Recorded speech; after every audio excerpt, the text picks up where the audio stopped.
Want to have your own business but don't want to start from scratch? Franchising might be the answer you're looking for. Welcome to the Level Up with Nick Lopez show. The show that brings you thought leaders in business, franchising, and high-performance personal development. Whether you're a buyer, seller, franchisee, franchisor, or a consultant, find everything you need to know about franchising right here. Own a business without the pain and financial losses that come with creating it. Find the time, freedom, and financial independence you can have through entrepreneurship. Learn how franchising can help you get there. Listen up and get ready for another episode of the Level Up with Nick Lopez show.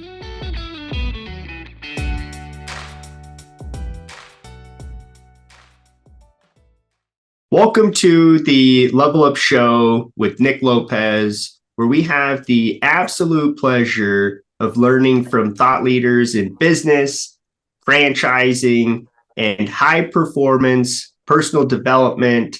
Today's guest, it's an exciting one. He is the founder and CEO of Honest Lash.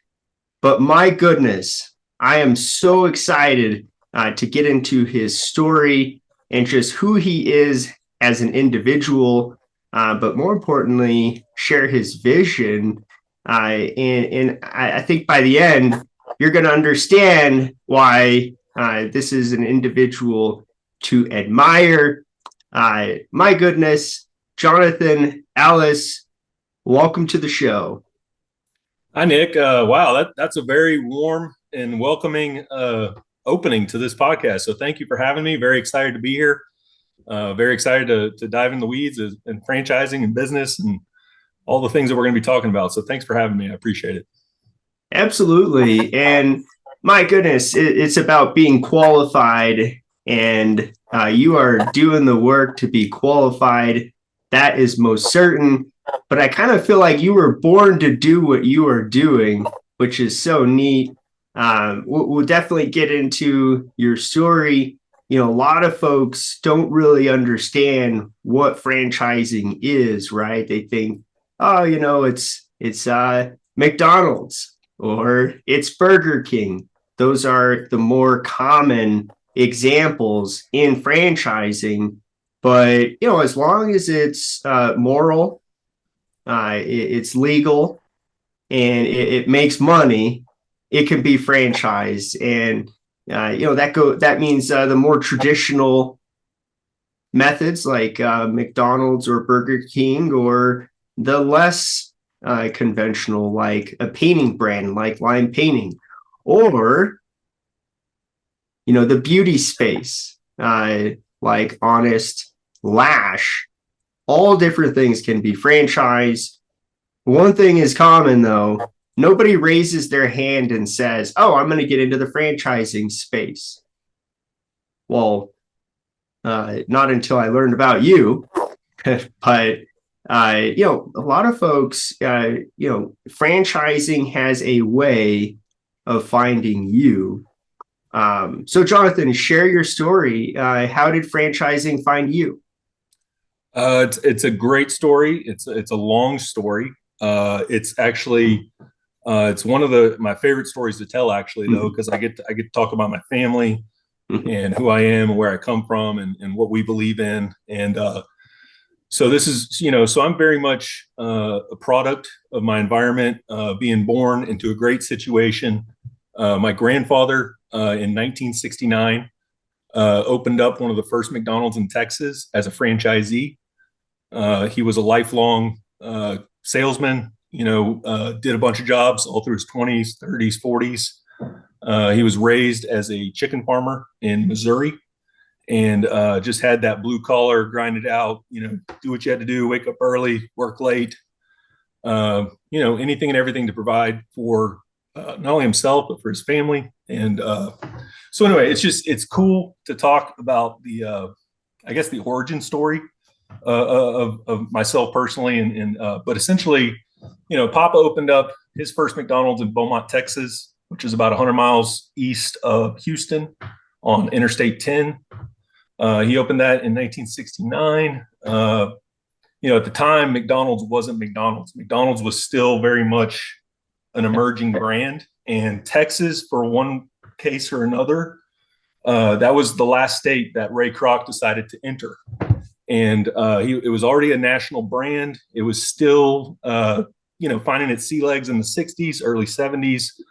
But at that point, a lot of locations had opened, but McDonald's in Texas was still not an established brand name. So year into it, 2 years into it, late 70s, 71, he went belly up, lost everything, lost his money, was struggling. It was his first time business. He opened at the age of 40, that first location, heavily, a lot of debt, a lot of overhead, and then just not, when you first open your business, you don't know what you're doing. It doesn't matter if you're franchise or not. You're still, finding your way and stubbing your toe and making all good mistakes in the ultimate pursuit to, be your own boss and be your own, be in the business of yourself. And so McDonald's at the time was growing, emerging, but I remember Pop always saying, like, the closest McDonald's was New Orleans, which was over 300 miles away. And so there were no regional suppliers. There was no, established, system like the global, McDonald's is today. And so he took his old job back with NCR, National Cash Register, which is how he kind of, how he came across McDonald's in the first place. And so he had worked a deal with McDonald's to live part-time in Texas and be able to move to Florida, which is where his position was for NCR, and he could split time in both Florida and Texas. That worked for a minute. He was paying bills. He was helping, grow the business a bit. And then McDonald's essentially said, they found out a year into it, like, hey, if you're going to have this business, you're going to have this restaurant, get back to Beaumont. And so from the way my dad tells it, there was a big family vote at the dinner table, between he and his brother and my grandparents. And they basically, even though they knew it was going to be a significant risk and they had already gone belly up once, when I say belly up, I mean, they didn't have enough money to pay the bills for their own lifestyle. Like, they put all their savings, they put everything into that restaurant, and Papa needed an income. So he took his old job back, split time, still had a great GM in Beaumont to run it. But then McDonald's was like, okay, if you're going to be the guy, you got to be back in Texas. And so big family vote. The vote went the way of, hey, we're entrepreneurs. We believe in this. We know it's, we just got to put the love into it. And at the time, my dad and uncle were, teenagers and ready to, pull up their sleeves and get into business. And that's exactly what they did. And luckily, in 1972, national advertising was introduced. And, the rising tide lifts all ships. So from 1972 to like 1982, they opened 6 restaurants in Beaumont, Texas, one every couple of years, and just continued to grow. And then once Dad and my uncle officially entered the business, once they were adults, they were young, they were ambitious, they were aggressive. We had a good growth market in Texas.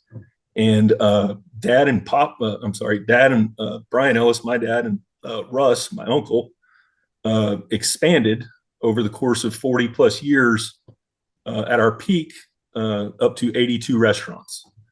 And so they rode that McDonald's wave up from the 70s, 80s, 90s, 2000s, and just were every part of that McDonald's story, that McDonald's legacy, that McDonald's, no matter what your opinion of McDonald's, good, bad, ugly, everybody knows McDonald's. Everybody's familiar with McDonald's. It's, it's a globally recognized brand. It's one of the biggest brands.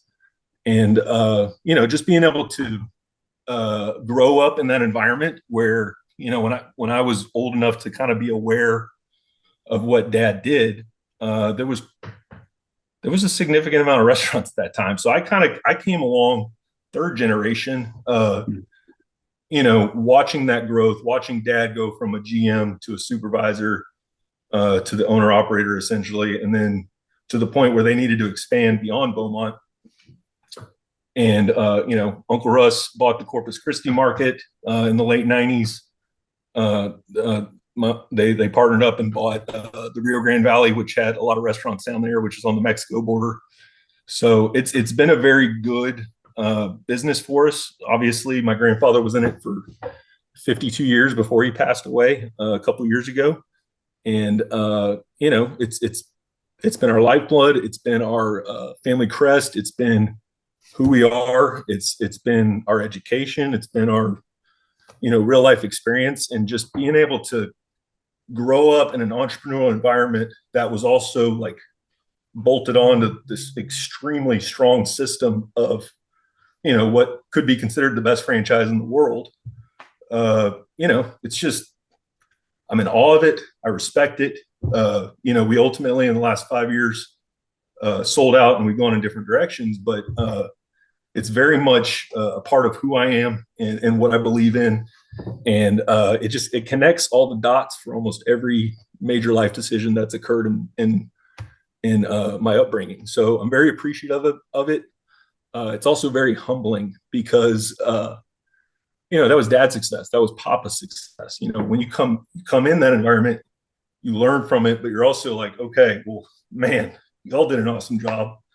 What am I going to do? How can I help grow this? How can I, help make decisions that, benefit my children and grandchildren 40 and 50 years down the line, which is just, that's what McDonald's is to me. So as far as who I am and, kind of the family legacy of franchising, yes, I don't know. I could talk about it all day. I could talk ketchup and mustard, French fries, and drive-throughs till the cows come home. I mean, there's nothing. It's such a strong system. It's such a strong playbook. It's such a strong brand that it's just, I can't help but respect it. So very excited about. I guess just, I don't know. It's cool being a part of that. So I'm very excited to talk about it. You know what location, what number your grandfather was? That's a great question for my dad. I know our I-10 and we had an I-10 and 11th Street location, which was the original, which no, I off the top of my head, I don't have that. The earliest number that I worked with was 3325, which was one of our Beaumont locations. But I know we had shut down some location and there had been some store numbers that had been moved. But I want to say it was in the early thousands. I don't, off the top of my head, I couldn't tell you. That my dad would know because he worked in it his entire life, So. Do you know how many locations they have today? Well, Dad, so back in 2017, 2018, Hurricane Harvey hit the Texas coast. I don't know if you recall that storm, but it was the storm that the entire state was underwater. And J.J. Watt raised a significant amount of money. I don't know if you remember that headline, but absolutely. Yep. Mm-hmm. That was a significant, we had hurricanes in the past, but that was a very that one impacted us significantly. And so when that time came around, Papa was also, in his 90s. Dad was in his 60s. I was, in my mid 30s. And for me to take on, because it's not just, hey, Dad hands you the keys, it's your market to run. It's very much a system. There's very much an approval process. There's very much long, not only from our family planning, but also business, planning on the McDonald's side. It's just, I looked at what was on the horizon for McDonald's, which is everything you see today, which is, the double drive-throughs with the digital menu boards and the kiosk in the lobby, which it's all cool. And every one of those are amazing restaurants, beautiful restaurants, but those are expensive restaurants to build and operate and maintain. And, what I was looking at as far as me coming on at an ownership level was a significant amount of debt in my future as far as rebuilding these restaurants, installing this, restaurant of the future. And what I believe in reinvestment. I believe in being the shiniest guy on the block. I believe in main and main. I believe in all of those top line things you got to do to continue to be relevant and grow revenue. The only, issue I had with it now that it was, kind of coming into, I guess, my chapter of, being able to run with McDonald's, we're reinvesting all these millions of dollars into these restaurants. but we were still selling, cheeseburgers for $1. And so it's just, and with our market data over the last 50 years, we're more of a value menu market more than an extra value meal market. And so it's real hard to pay for all that shiny stuff when you're still selling, very low value, low margin, low return type of products. And so it was a pivot. In 17, Dad sold his 19 restaurants in Beaumont, Texas. Uncle Russ sold his 17 restaurants in Corpus Christi, and Uncle Russ and my cousin still own locations down in the Rio Grande Valley. And so I believe they have 27 or 28 down there. But as far as my personal affiliation and Dad's relationship with the business, we're out of McDonald's entirely. And we went from growing to selling in an 18-month window. And that's just, that's a big shift. And, it took a minute to do it. But, here we are 5 years later, and we're in these new business models, and some of them have worked, some of them haven't. And, we don't have the cash cow of McDonald's anymore. So yeah, it's like anything. I love franchising. I love business. I love systems. I love entrepreneurship. Everything we're doing now, it's kind of, there's a little bit of McDonald's baked into everything we do. Right. It's in your DNA. You grew up. What is the name of the university? Hamburger University in Chicago. Yeah. Yeah. Oh yeah. That's a great training program. I know it's, as far as franchising and internal training and leadership training.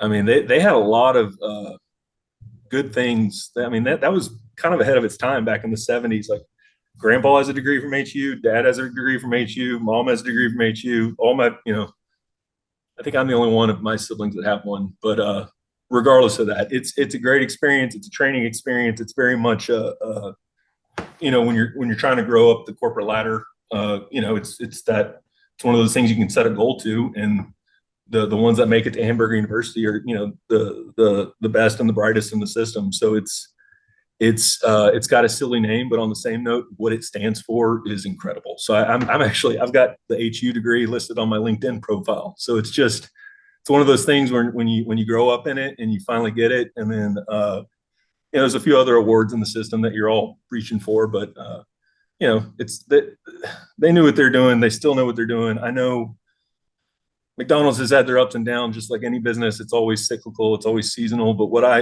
admire about McDonald's is they're still, this many years into it, still hacking away at it, just like it's their first day on the job. So if there's a will, there's a way. And it's as a system, it's a very, aggressive business mindset of, we not only want to be in the game, but we want to be the best in the game, and we want to be on Main and Main, and we want to establish new economies by us opening up on this exit. And so it's a great system to be a part of, and it teaches you the 101 and the X's and O's on almost how to operate any business from at a baseline level. I wouldn't say it's an expert on every business, but it gives you a good baseline to kind of build all of your systems on, as far as all the different departments on what you need to do to be successful. So that's what I still have a stack of McDonald's binders sitting here that I still refer to. It's like when I'm thinking of a policy or an employee thing or a product promotion or a marketing calendar, whatever it is we got to build to support, internally, but also to support franchisees in the system. It's easy to rely on the arches to kind of help, lay the ground for whatever it is we're doing. Absolutely right. I love the mentality of, hey, we're going to be at the best intersection. Absolutely. And we're going to make the best business opportunity out of the real estate and the product and the whole thing, the brand equity and the simplicity of HU. Absolutely. Well, Hamburger University, it's awesome. Well, it's business 101. It's a lot of leadership training. There's a lot of philosophies, along the way. A lot of Ray Kroc's quotes are definitely the lifeblood of that curriculum. But and then you also go up there and it's like a museum. It's like an archive. Like it shows you the entire history of where they came from, all the stories. There hasn't always been a movie to tell the story. So it's like to go see it and to watch it. And then you think of it in like the day, now it's easy for us to jump on a podcast or, social media or SEO or all the things we got to do to market in today's world. But to be able to grow in that environment, through my brain, through my lens, I just like, man, that was an incredible wave that they were able to just not only catch, but just continue to grow.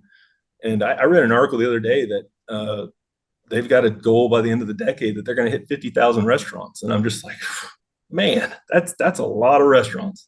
I think I want to say, my first national convention I went to, Dad said there was like, oh yeah, there's over 30,000 operators here. And I'm just like, the system, like it's operators, corporate, the suppliers, all the verticals in between, all of those relationships. It's just, you leave Beaumont, Texas, where you're big fish, and then you go visit the national convention where there's 30 other thousand people that are doing the exact same thing you're doing. That's just a very powerful, it's like a pep rally. You'd leave out of those things. You're ready to, you're ready to pull out your checkbook and buy the new shiny toy that they're slinging and all the new promotions that they're coming up with over the next, not just 6 months. They would lay out 5-year plans. Hey, we're gonna do this. Hey, we're gonna do this. Hey, we're gonna do this. Hey, we're gonna do this. And it's just like the fact that y'all can project that far out what we're going to be doing as a system is just mind blowing. And just so anyway, it's fun to be a part of it. And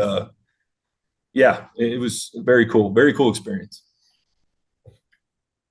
Yeah, that strategy piece of the evolution of a franchise system is it's clearly.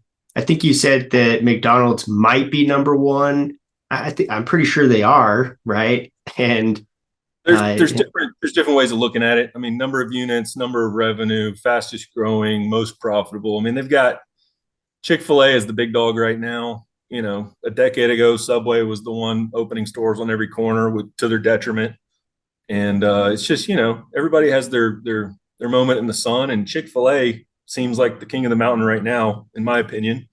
But I always have that, I have the bias towards the arches. So it's just, I still drive by, exits on the peripheral here in Fort Worth, Texas. And there's, McDonald's is always the first guy on the corner. And I remember when I was a kid, Dad was opening an interstate store out in the middle of nowhere, 30 minutes away from any civilization.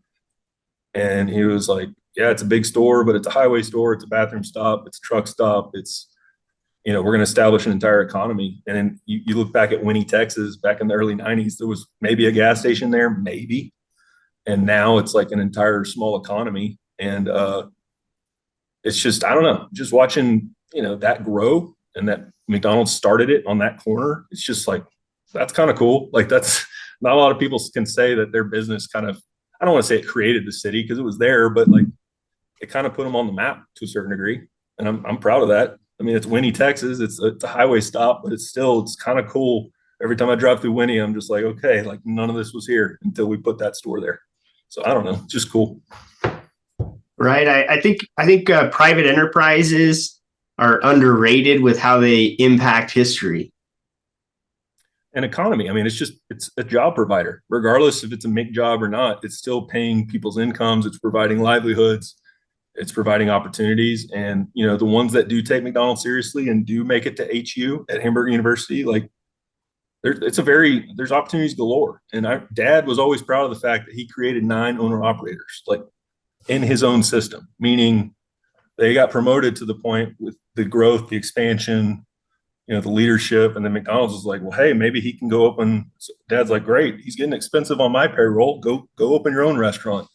And so, he created 9 owner operators in his 40 plus years in the business. And every one of them are still sprinkled around here in Texas. And so anytime, even when we visit, we're traveling, we're visiting stores that, Dad and Papa helped, create their opportunities. So that's cool. Like it's entrepreneurship to yes, it's generational. Yes, we piggybacked off McDonald's, but it's still, like I said, it's very much a family crest. It's who we are. It's what we believe in.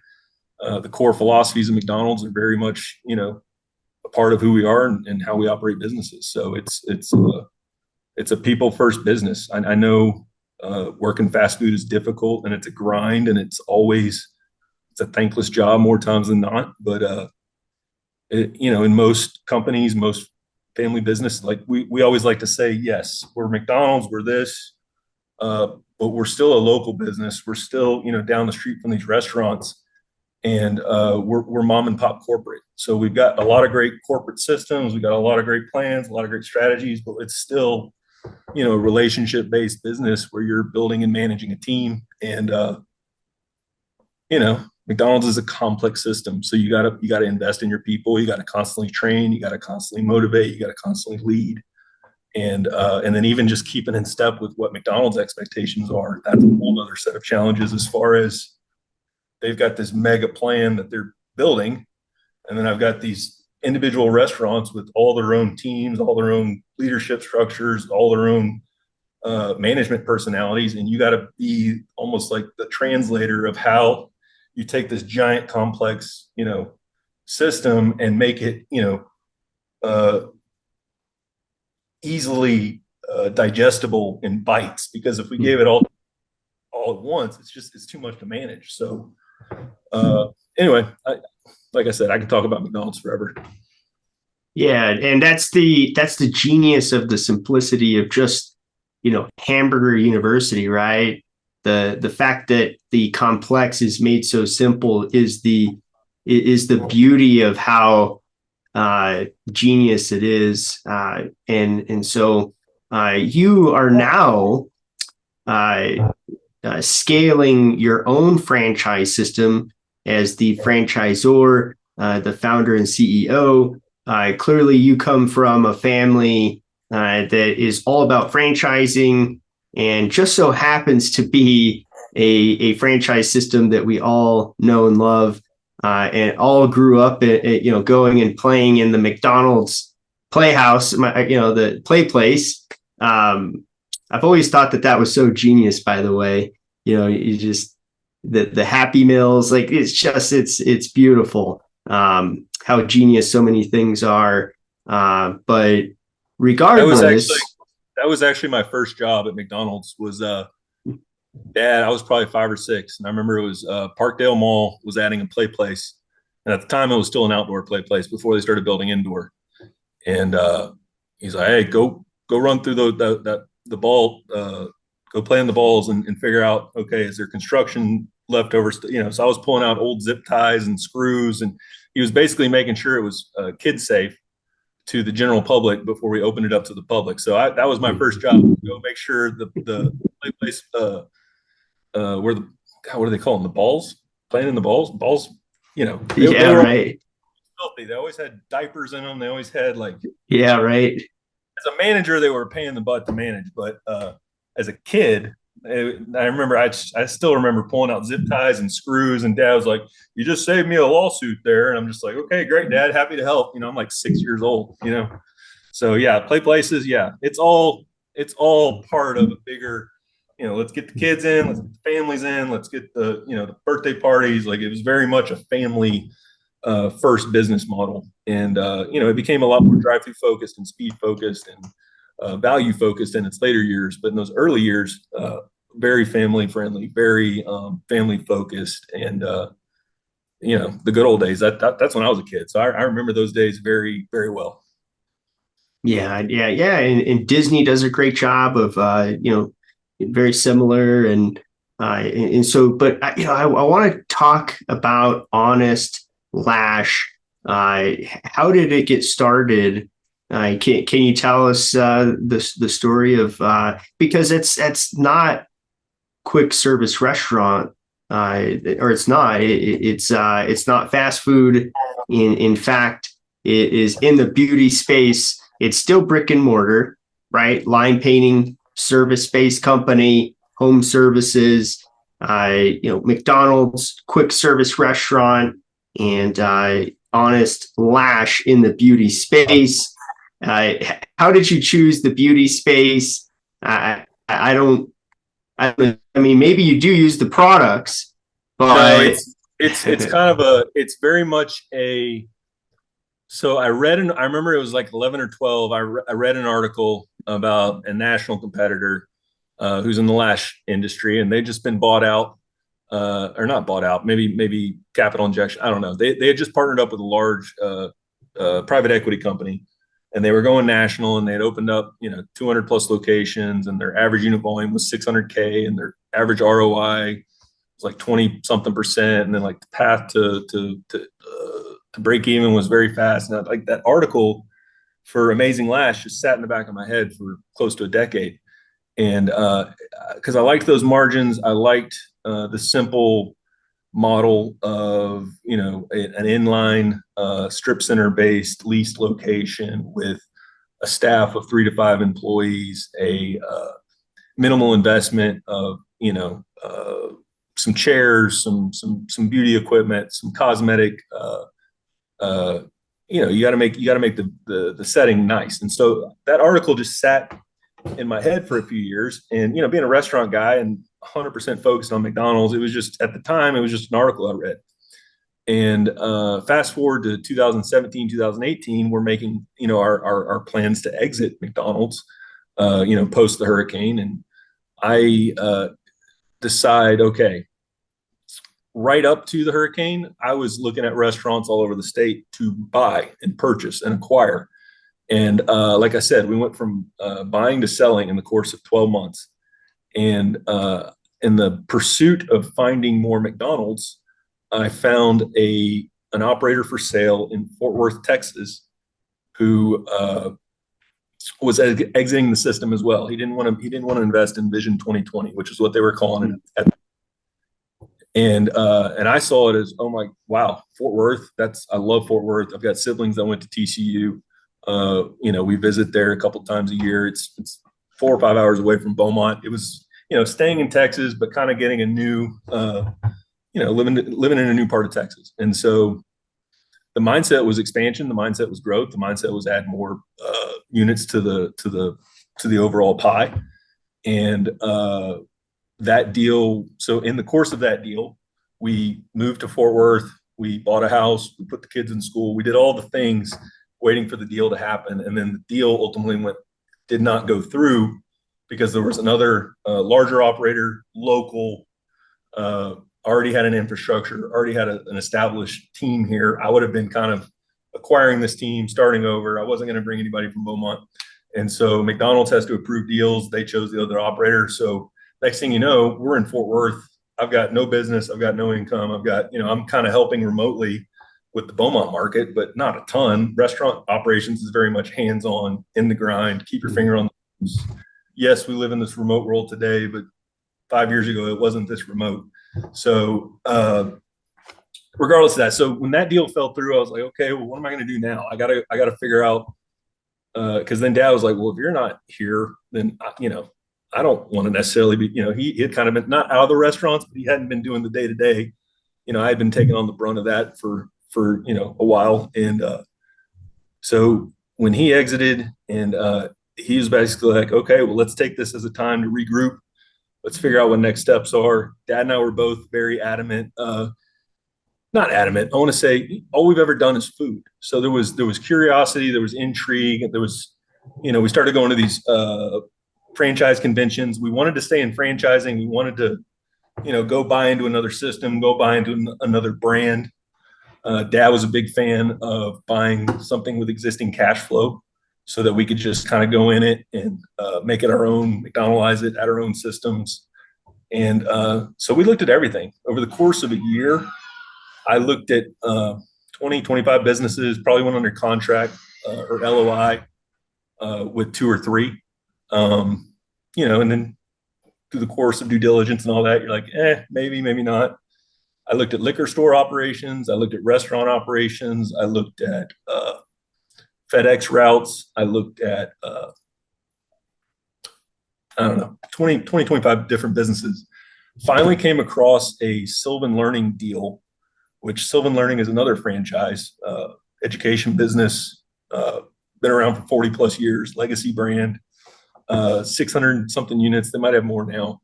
But there was a patch for sale in North Collin County, which is North Dallas.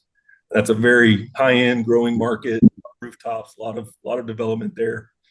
And I saw that. I saw the revenue. I saw the margins. I saw all the, it was 8 stores. It had a nice little patch, a nice establishment, room to grow, room to add more locations in the territories. And so it was intriguing, and it felt right. It was a legacy brand with multi-unit operations. Education was a new space for me, obviously, but these were retail locations. So at the end of the day, it still had a director, it still had a staff, it still was managing labor, it was still building top line revenue, it was still marketing, it still had all the same tools of a normal business. We're just selling a new service and a new product. There's no more drive-through. Now we're adding teachers to the floor, we're adding students to the floor.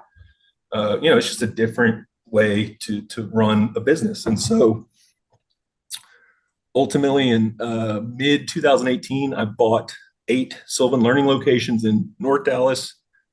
And then 6 months later, without even really still trying to figure out, what I was doing, the Austin market came for sale. And that was another 7 locations. And so I had an opportunity to double down, grow. My lender was, a Beaumont based bank that was, knew us, knew our history, knew who we were, knew what we were trying to accomplish.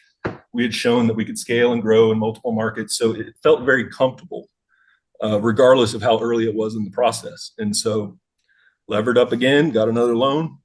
And within the first 10 months, I'm operating 15 Sylvan Learning locations, which I will say, I'm not going to say it was easy, but it definitely was a slower pace than McDonald's, because at McDonald's, you're used to getting phone calls all day, every day, because there's always something broken or somebody not showing up or an upset customer or this is, it's always something 24/7. Whereas in the education world, it's more nurturing, it's more relationship based, it's more, in order for a Sylvan Learning Center to be successful, you got to have a very strong sales director running the location, and then you have a director of education operating the education side. So it's kind of like a balanced approach of sales and delivery. And so with that, 15 locations, that means 30 salaries.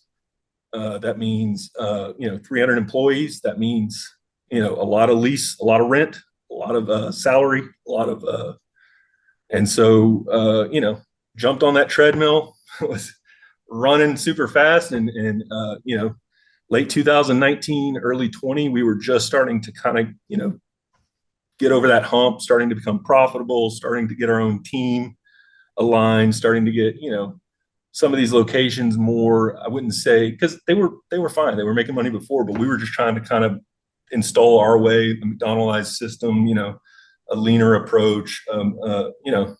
Sylvan gave me a lot of leeway with, okay, you're a McDonald's guy, come in, see what you see, and let's make some changes. And so I kind of took that and ran with it, and was excited about it.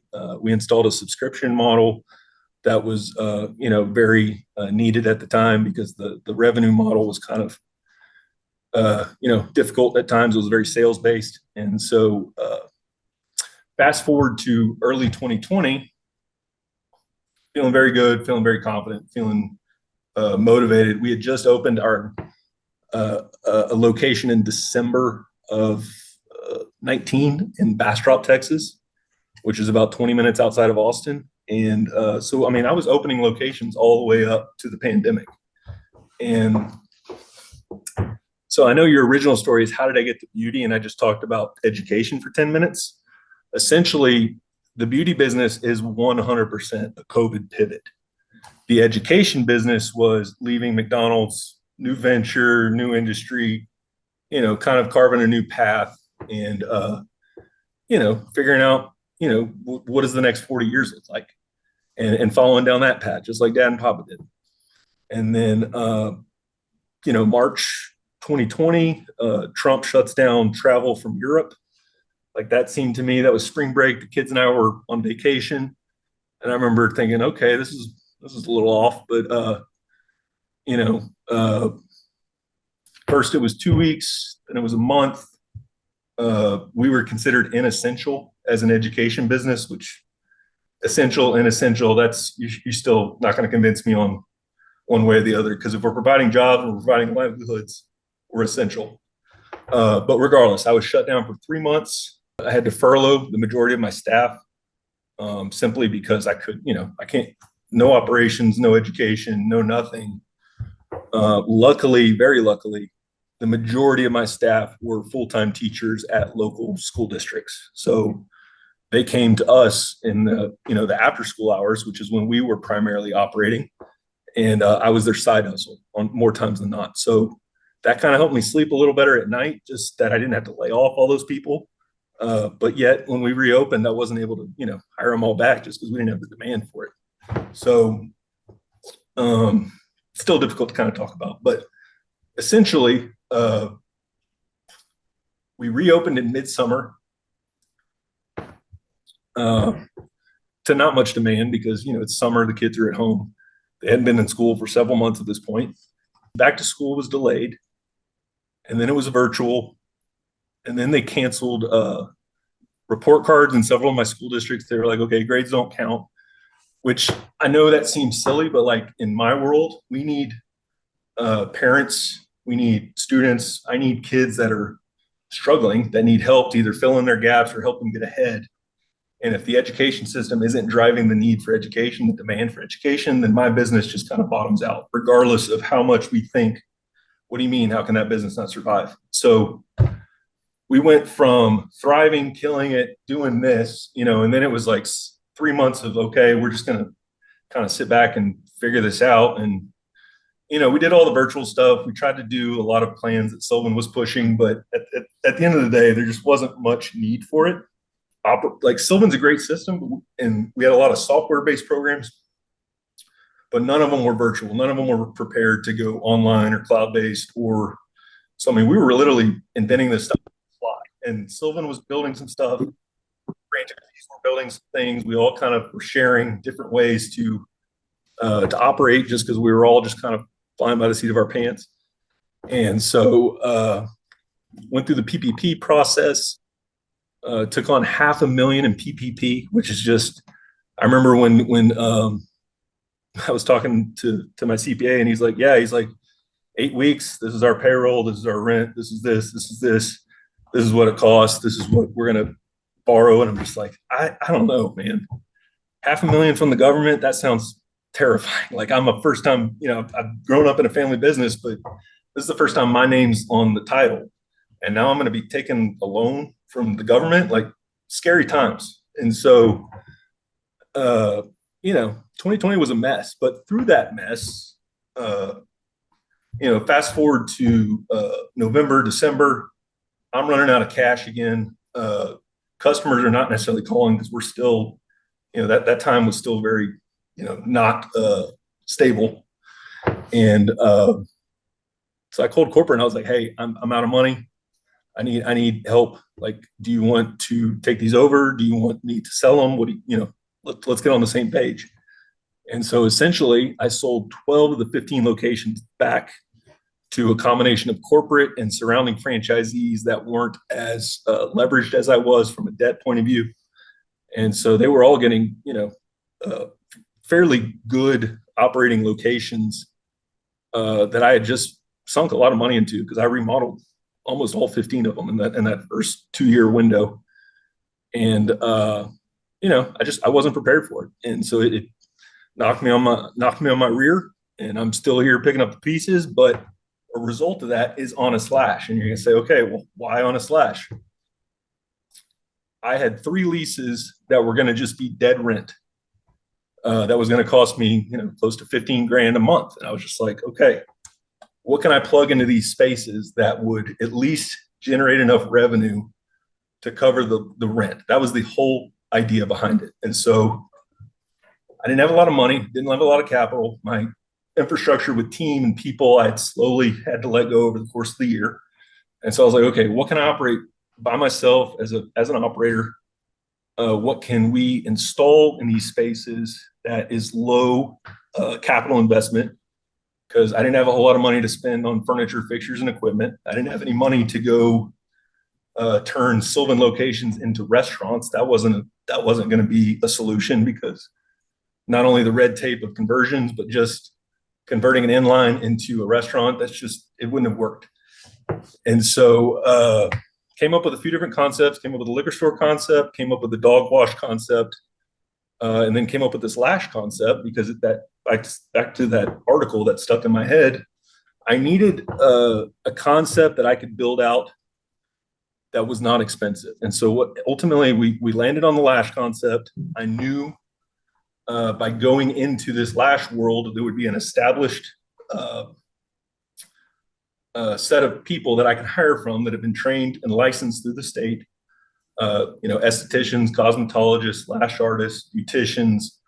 I liked that there was a readily trained workforce that I could go out and hire.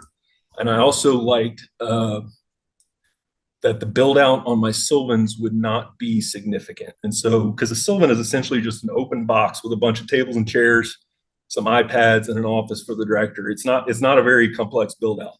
There's some paint on the walls, carpet, because it's a student environment.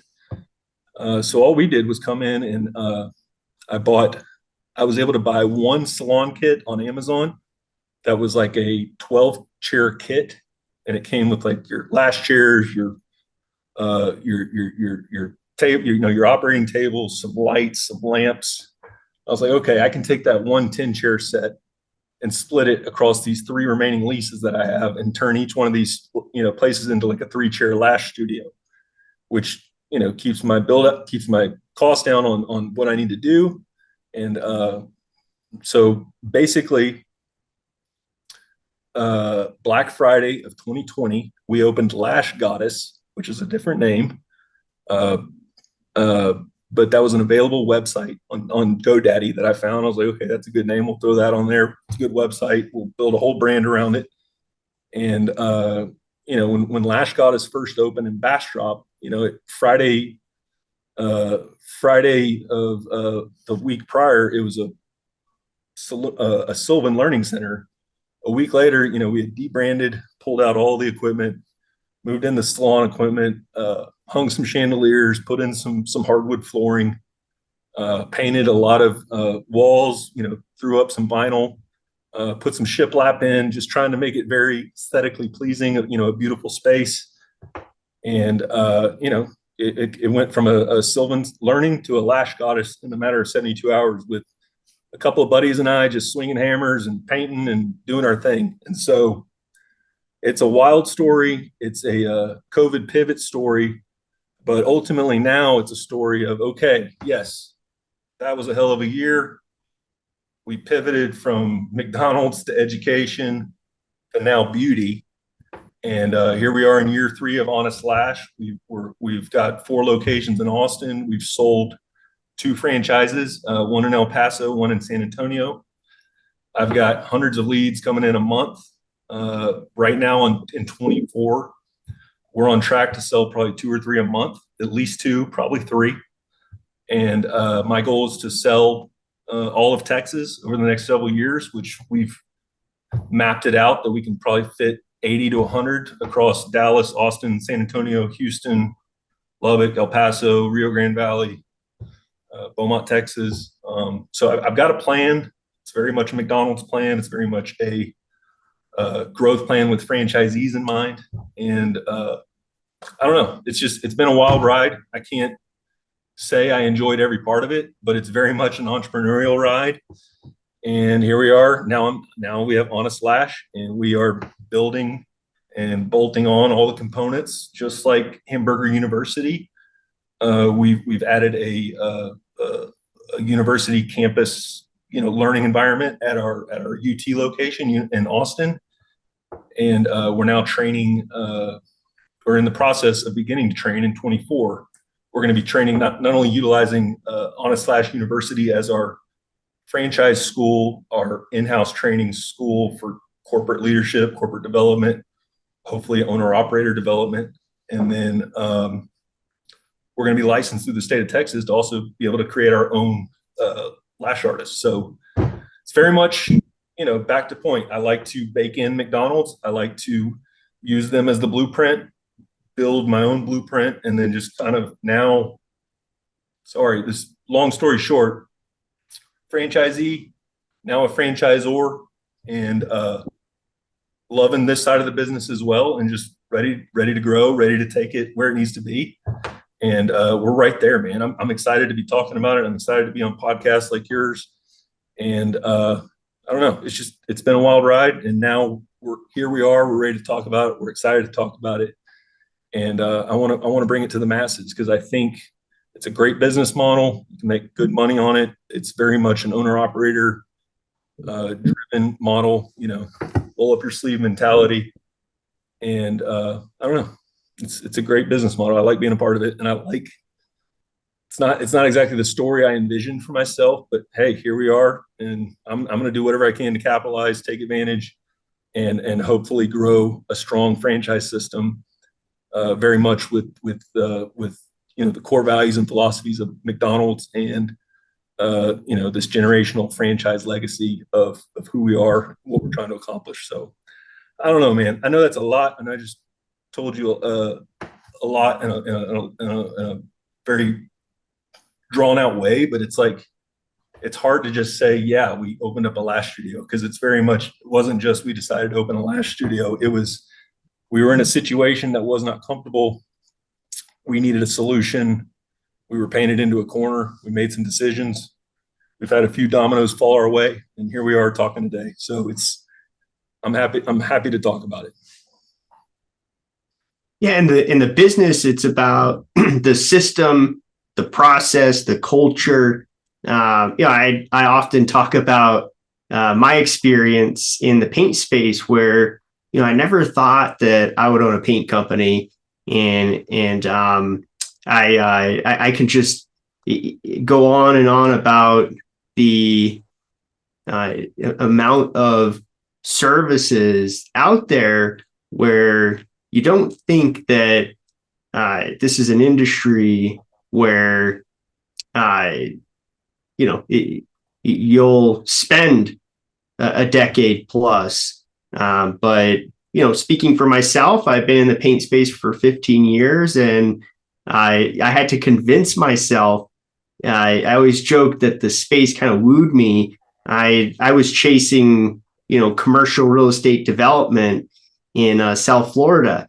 That sounded great to me in college, but the reality was that this old school, huge industry, there was a need in the luxury space, and I'm just hearing your story, and I see a business model that is built on the backside of some incredible organizations that you were born and lived and grew up in, and here's this business that is built based on your firsthand experience of business and what will make a sustainable business.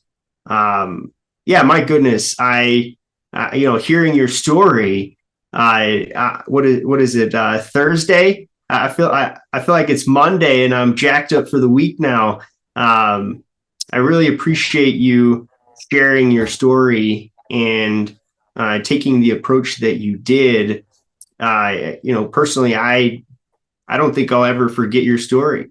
I think we learn from stories, and Honest Lash, my goodness, thank you for sharing that incredible story with myself, because now I will always have that story to go along with Honest Lash, and I know our audience will as well.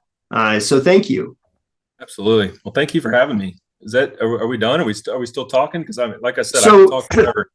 So, I think, what would be helpful for anybody, what is the best way for them to get in touch with you? Because my gosh, I'm sure you're going to have some follow-up questions, and folks interested in learning more about this incredible business model. Where can they go to learn more about Honest Lash, and how can they get in touch with you if they would like to have more conversations? Absolutely. Well, we're based in Austin, Texas. We have 4 locations. We've got our flagship at the Domain. We've got our West Campus location that we're housing our university at for our training and everything we just discussed. But yeah, the easiest place to contact us is honestlash.com. And we've got all our franchising information there. We've got all our retail location information there. It's an evolving brand. It's an evolving landscape of who we are and what we're trying to accomplish. Just because, with the state of the economy and coming into an election year and just all the PTSD I have from 2020, we're doing our best to plan ahead and be prepared to answer the questions that we know first-time business owners and first-time entrepreneurs are going to be asking. And what I like to say is, I'm not going to have the perfect answer for everything you're asking, but I'm going to give you the best of my abilities to explain it, to introduce it, to support it, and then just also understand that if the world takes a left turn again, and all of a sudden we're having to reinvent how we do things as a society, we're going to be there right there, hand in hand with you, trying to figure out what our next move is, because at the end of the day, it's about providing for your family. It's about building, creating an environment for your kids. And I grew up in a situation where I benefited from the decisions that Dad and Papa and everybody else involved in the process made over the years. So as far as getting in contact with me, yeah, honestlash.com, LinkedIn. I'm real active on LinkedIn.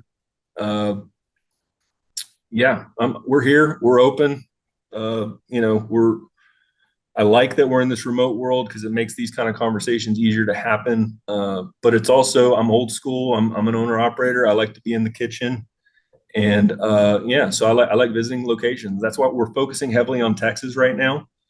We do have aspirations for national growth. But I want to be able to grow smart instead of growing fast. And I believe in the system. I believe in what we're trying to build here. And I'm excited and happy to have those conversations in the future. So please call me. We're here. We're available. We're opening locations. So come catch this wave. We're excited to talk to you. Absolutely. You heard it from Jonathan Ellis here on the Level Up Show. Check out Honest Lash. Clearly, this is incredible leadership. It's a business model that is built the right way. And one of the things that you mentioned in the show that I really appreciated is that you are building it with franchise owners in mind. My gosh, check it out.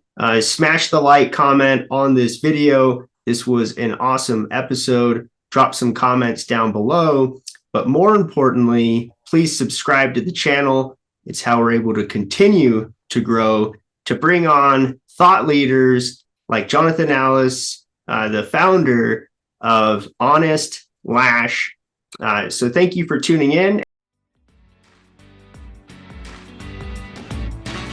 Thanks for listening to another episode of the Level Up with Nick Lopez show. Remember, it's never too late to get started on your entrepreneurial journey. Don't forget to subscribe, like, and share if you enjoyed today's segment. Catch us again next week and visit limepainting.com for more of the Level Up with Nick Lopez show.